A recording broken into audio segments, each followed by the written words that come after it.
அண்மை செய்தியை பார்த்துக் கொண்டிருக்கிறோம். பாகிஸ்தான் தீவிரவாத தாக்குதலுக்கு எதிராகவும் இந்திய ராணுவத்திற்கு ஆதரவு தெரிவித்தும் பேரணி நடைபெறவிருப்பதாக முதலமைச்சர் மு.க.ஸ்டாலின் தெரிவித்திருக்கிறார். இது தொடர்பான தகவல்களை எமது செய்தியாளர் சரவணன் வழங்க கேட்போம். சரவணன், வணக்கம். விவரங்கள் என்ன? அத்துமீறும் பாகிஸ்தானுக்கு உரிய பதிலடியை இந்திய ராணுவம் கொடுத்து வரக்கூடிய நிலையில நாடு முழுவதும் பல்வேறு மாநிலங்களிலிருந்து ஒருமித்த குரலாக இந்திய ராணுவத்திற்கு ஆதரவாக நிற்கும் என்ற ஒருமித்த குரல் எழுந்து வருகிறது.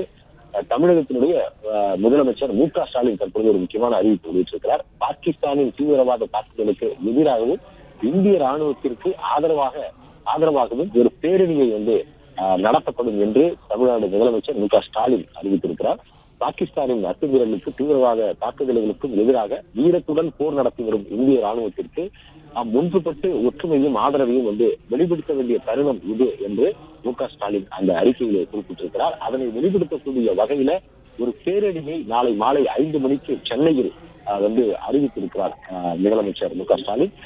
டிஜிபி அலுவலகத்தில் இருந்து மெரினா காமராஜர் சாலை வழியாக போர் நினைவு சின்னம் வரை, தீவுத்திடல் அருகே இருக்கக்கூடிய போர் நினைவு சின்னம் வரை இந்த பேரணி நடக்கும் என்றும், இதில் மு.க.ஸ்டாலின் முதலமைச்சர் மு.க.ஸ்டாலின் தலைமையேற்று இந்த பேரணியை பங்கேற்பார் என்றும், இதில் முன்னாள் படை வீரர்கள், அதுபோன்று அமைச்சர்கள், பொதுமக்கள், மாணவர்கள் பலரும் இந்த பேரணியில பங்கு கொள்ள வேண்டும் என்றும் அவர் தெரிவித்திருக்கிறார். இந்த பேரணி இந்திய ராணுவத்தினுடைய வீரத்தையும் தியாகத்தையும் அர்ப்பணிப்பையும் போற்றுவதாக இந்த பேரணி இருக்கும் என்றும், தேச ஒற்றுமையை வழிபடுத்துவதற்கு இந்த பேரணி முக்கியத்துவம் வாய்ந்ததாக இருக்கும் என்றும், இதை இந்த பேரணியை நடத்தப்படும் என்றும், தனது தலைமையில் இந்த பேரணியை நடத்த இருப்பதாக மு.க.ஸ்டாலின் இந்த அறிக்கையில குறிப்பிட்டு வெளியிட்டிருக்கிறார். தமிழ்நாட்டு மக்கள் இந்த பேரணியிலே பங்கேற்று தமது ராணுவத்திற்கு ஆதரவு தெரிவிக்க வேண்டும் என்றும் முதலமைச்சர் வெளியிட்டிருக்கக்கூடிய அந்த அறிக்கையிலே அவர் கேட்டுக் கொண்டிருக்கிறார்.